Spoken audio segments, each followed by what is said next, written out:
Iran Israel সংঘর্ষ নিয়ে কিছু আপডেট নিয়ে একটু কথা বলতে চাই। গত কয়েক ঘন্টা, গত 24 ঘন্টায় অ্যাটলিস্ট খুব সিগনিফিক্যান্ট কিছু ঘটেছে তা না।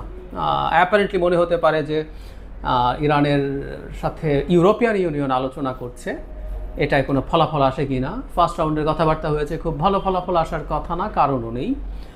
এর মধ্যে পাল্টাপাল্টি হামলা হয়েছে। এর মধ্যে সিগনিফিক্যান্ট একটা তথ্য, যদি ইরান যেটা বলছে এটা সঠিক হয়, এই জন্য বলছি, আসলে যুদ্ধে আমি আগে একদিন একটা ভিডিওতে বলেছিলাম, যে কোনো যুদ্ধে প্রথম বুলেটটা যখন ছোঁড়া হয়, এটা প্রতীকী অর্থে, এখানে তো বুলেট ছোঁড়া হচ্ছে না,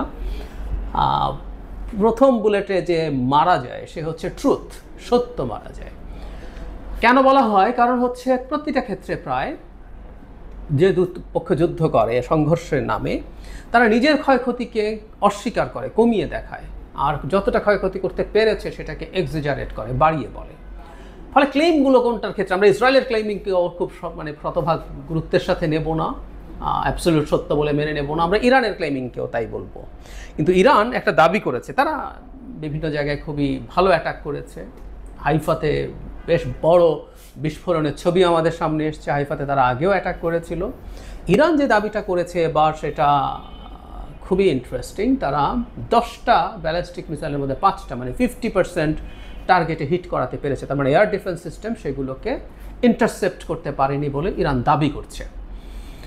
মানে 10টায় 5টা না, 10টায় যদি 3টাও পারে, ইভেন 2টাও পারে, 2টো যদি পারে, এটা তাদের এতদিনের যে সক্ষমতা ছিল তার চেয়ে বেশি। এতদিন পর্যন্ত গ্রোসলি তাদের বিটুইন 5 and 10ও যদি ধরি, মানে 10% মিসাইল এসে হিট করতে পারছিল, তাতে যদি 20% হয়, মানে তাদের হিট করার এবিলিটি ডাবল হয়ে গেছে। এটা 20% বা 25%, 30%ও হয়ে যেতে পারে কয়েকটা কারণে। এটা একটু বলে রাখা ভালো। আর এই প্রসঙ্গে একটু বলে রাখি, আমেরিকা কিন্তু ইরানকে অ্যাটাক করার মতো অপশান খোলা রাখছে। বিশেষ অংশে সেটা নিয়েও কথা বলবো। ইরান যেহেতু অ্যাটাক করছিল, আমরা এর মধ্যে দেখেছি যে প্রচুর অ্যাটাক যেহেতু একসাথে করেছে, এবং সে বেশ কিছু জিনিস মানে ইসরায়েলে সে অ্যাটাক করতে পাঠিয়েছে, বিশেষ করে ড্রোন এবং কিছু পুরনো ধাঁচের ক্রুজ মিসাইল। এগুলো মূলত তার যে এয়ার ডিফেন্স ক্যাপেবিলিটি আছে, সেই ক্যাপেবিলিটিকে যতটা সম্ভব কমিয়ে আনা যায় সেই চেষ্টা করছিল তারা। এই জন্য তাদের পুরনোগুলো পাঠালো, ওদের এয়ার ডিফেন্স সিস্টেমের এক ধরনের স্যাচুরেশন হলো এবং ডিপ্লেশন হলো যে মিসাইলগুলো দিয়ে করে। আমি নিজে একটা ভিডিও করেছি ওয়াল স্ট্রিট জার্নালের একটা রিপোর্টকে ভিত্তি করে। ফলে সেটা কমে যাচ্ছে। ইরান, মানে ইসরায়েল এখন চাইলেও অনেক ক্ষেত্রেই যতটুকু আছে এটা দিয়ে যে পারবে না তা না, কিন্তু তার তো ভবিষ্যতের কথা মাথায় রাখতে হবে। ফলে সে অনেক ক্ষেত্রে হয়তো ইন্টারসেপশন কমিয়ে দেওয়ার চেষ্টা করছে, ফলে তার টার্গেট মানে হিট করার সংখ্যা বাড়ছে।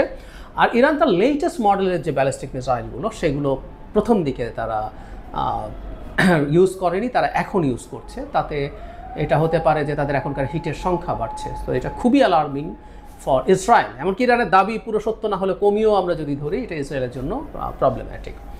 ইসরায়েল তার আক্রমণ চালিয়ে যাচ্ছে। এর মধ্যে ইস্পাহান পারমাণবিক কেন্দ্র আরেকটা, সেটাও অ্যাটাক করেছে। তো আমাদের ওই সেই পুরনো কথা, সেটা হচ্ছে মাটির ওপরে থাকা যে সকল স্থাপনায় অ্যাটাক এক ধরনের হয়তো ঝামেলা তৈরি করবে, কিন্তু দিনের শেষে আসলে তাদের যে মূল ইউরেনিয়াম পিউরিফিকেশনের যে জায়গাগুলো, মানে সেন্ট্রিফিউজ যেখানে আছে, এগুলো মাটির অনেক নিচে। সেজন্য আমরা সেই আমেরিকার বিখ্যাত যে BO-57 বাংকার ব্লাস্টার দিয়ে সেগুলোকে ধ্বংস করার আলাপ আমরা দেখতে পেরেছি। সুতরাং ইসরায়েলের এই অ্যাটাকে ভার্চুয়ালি আসলে কিছু হবে না, এটা আমরা এভাবে বলে দিতে পারি খুব ক্লিয়ারলি। এটা তারা করতে পারবে না বা করবে না। কিন্তু আক্রমণ পাল্টাপাল্টি চলছে, এবং আলোচনার মধ্যেই আমেরিকা তার প্রেজেন্স বাড়াচ্ছে মিডল ইস্টে। কয়েকদিন আগেই তারা এখানে তো গালফে একটা ক্যারিয়ার ব্যাটল গ্রুপ থাকেই, আরেকটা প্যাসিফিক থেকে আনা হচ্ছে, B-2 বম্বার দিয়াগো গার্সিয়াতে নেওয়া হয়েছে, এরকম, এবং এগুলো বাড়ানো হচ্ছে। তার মানে একটা প্রস্তুতির মতো মনে হবে। এটা যে শুধু প্রস্তুতি হিসাবেই দেখবো, আক্রমণ করার জন্য নাও হতে পারে। আমি ডোনাল্ড ট্রাম্পের বেশ কিছু বক্তব্য দেখছি, এবং তিনি এক ধরনের অ্যাটিটিউড দেখাচ্ছেন। তিনি আসলে চান যে যুদ্ধ ছাড়াই এই সমস্যার সমাধান করতে। তিনি ইরানকে চাপ দিতে চাইছেন। ফলে আপনি সামরিক প্রস্তুতি নিচ্ছেন, এটা ঠিক যুদ্ধের জন্য না হলেও অনেক সময় একটা মনস্তাত্ত্বিক চাপের জন্যও হতে পারে। সো আমরা এটাকে এভাবেও ইন্টারপ্রিট করতে পারি, কোনটা আমরা এখনও নিশ্চিত নই। তবে তিনি যুদ্ধের ব্যাপারটা রুল আউট করছেন না। এখন 2 সপ্তাহ সময় নিয়েছেন, উনি একটা উইন্ডো রাখার কথা বলছেন। এটার ইন্টারপ্রিটেশন এক এক রকম এক একজন করছেন। এটা হচ্ছে এখানে ইরানের সাথে এক ধরনের আলোচনা করা যায় কি না।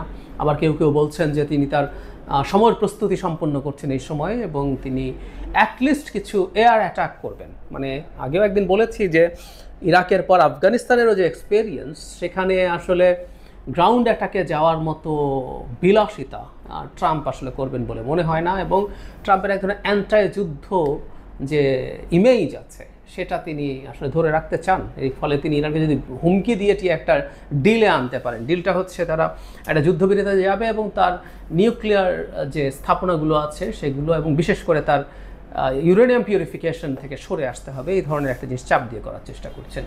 কিন্তু আমি মনে করি আসলে ইরান সোফার এই যুদ্ধে যে জায়গায় আছে, ইরান খুব সহজে এগুলো মেনে হয়তো নেবে না। কিন্তু যে বলছিলাম যে ট্রাম্প যতই মুখে যুদ্ধ অ্যাভয়েড করার কথা বলুন না কেন, তিনি আসলে এটা দেখাতে চাইছেন যে তার প্রস্তুতিও আছে। ইনফ্যাক্ট আমি মনে করি প্রস্তুতি আছে, কারণ আমেরিকার সরকারগুলো খুবই কমপ্লেক্স একটা সিস্টেমের মধ্য দিয়ে কাজ করে। আমরা ট্রাম্পকে দেখি, তিনি অনেক ক্ষেত্রেই নিজের উইমজিক্যাল ডিসিশন নিজের মতো করে নিয়ে ফেলেন, এটা হতে পারে। কিন্তু এর চাইতে জরুরি কথাটা হচ্ছে অনেক লবিয়াস আছে, অস্ট্রেল লবি আছে, বিভিন্ন রকম লবি আছে, তারা সরকারকে ইনফ্লুয়েন্স করতে চেষ্টা করে, তারা ফাইন্যান্স করে ইলেকশনের সময়, এছাড়াও নানান রকম কাজ তারা করে। প্লাস যদি একটা অস্থিরতা তৈরি হয়, আমেরিকার যে ওয়ার মেশিন, তাদের যে মিলিটারি হার্ডওয়্যার তৈরির যে ইন্ডাস্ট্রিগুলো আছে, এগুলোর খুব বড় ইম্প্যাক্ট আছে তাদের জব তৈরি করার ক্ষেত্রে, খুব বড় ইম্প্যাক্ট আছে তাদের জিডিপি গ্রোথের ক্ষেত্রে।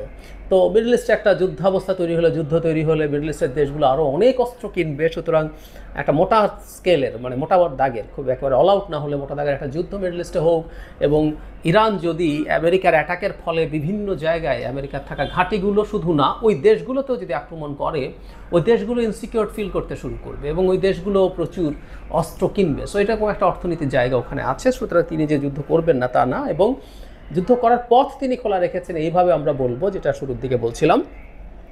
তার যিনি গোয়েন্দা প্রধান তুলসি গাবার্ড একটা মন্তব্য করেছিলেন এরকম, যে তিনি মনে করেন ইরান নিউক্লিয়ার ওয়েপন তৈরি করতে যাচ্ছে এমন কোনো বিশ্বাসযোগ্য প্রমাণ নেই।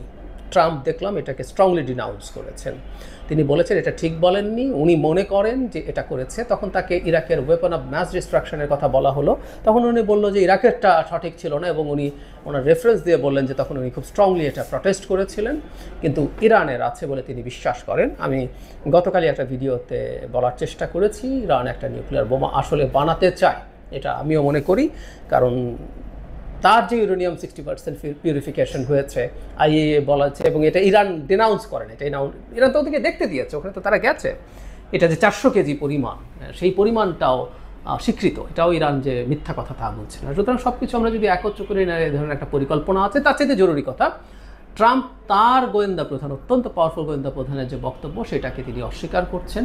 এই অস্বীকার করার মাধ্যমে আসলে তিনি ইরানকে অন্তত এই বার্তা দিতে চাইছেন তিনি আক্রমণ করতে প্রস্তুত আছেন, এবং এই কথাটা তিনি যোগ করেন বারবার, কোনোভাবেই ইরানকে একটা নিউক্লিয়ার বোমা পেতে তিনি দেবেন না, এই কথাটা বারবার বলছেন। তো তাহলে আমি যদি মেলাই, ইনি ইরানের নিউক্লিয়ার বোমা তৈরি করার ইচ্ছা আছে, এবং উনি একদম এভাবে বলছেন। আমি তার বক্তব্য শুনলাম যে কয়েক সপ্তাহের মধ্যে এটা হয়ে যেতে পারে, না হলে কয়েক মাসের মধ্যে অবশ্যই ইরান একটা বোমা বানিয়ে ফেলতে পারবে। সুতরাং তার অবস্থানটা কিন্তু এইরকম।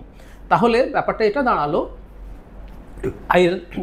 আইদার ইরানকে ভয় পেয়ে, সে ভয় পেয়ে আমেরিকার কথা মতো তার এই প্রোগ্রাম থেকে পুরো সরে আসতে হবে এবং সব রকম অ্যাক্সেস দিতে হবে, অথবা ট্রাম্প তাকে আক্রমণ করবেন, অন্তত কিছু এরিয়াল অ্যাটাক, যে অ্যাটাক নিয়ে খুবই আলোচিত, তার আন্ডারগ্রাউন্ড নিউক্লিয়ার স্থাপনা, বিশেষ করে যেখানে সেন্ট্রিফিউজগুলো আছে, যেখানে ইউরেনিয়াম পিউরিফিকেশন হয়, সেগুলো তারা করার চেষ্টা করবেন। আর শেষে একটা কথা বলি, মানে ইরানে একটা ভূমিকম্প হয়েছে খুব ছোট এই গতকালই, এবং অনেকে আমি দেখলাম যে ওই ভূমিকম্পটাকে আন্ডারগ্রাউন্ড নিউক্লিয়ার এক্সপ্লোশন হিসেবে দেখার চেষ্টা করছেন। উত্তর হচ্ছে না, এটা এরকম কিছু না, এটা আসলে একটা টিপিক্যাল ভূমিকম্পই ছিল, অল্প সময়ের মধ্যে এটা এসছে। মানে এরকম একটা কিছু ঘটলে মুহূর্তেই সবাই জেনে যেত, এবং ইরান এই ধরনের একটা যুদ্ধাবস্থার মধ্যে এই কাজ আসলে করার কথা না। মানে ইসরায়েলের নিউক্লিয়ার ওয়েপন আছে, এরকম একটা টেস্টের সাথে সাথে দেয়ারস এ হাই প্রবাবিলিটি ইসরায়েলের একটা নিউক্লিয়ার অ্যাটাক করেও ফেলতে পারতো, tactical nuclear weapon. At least Israel বাহানা করছে।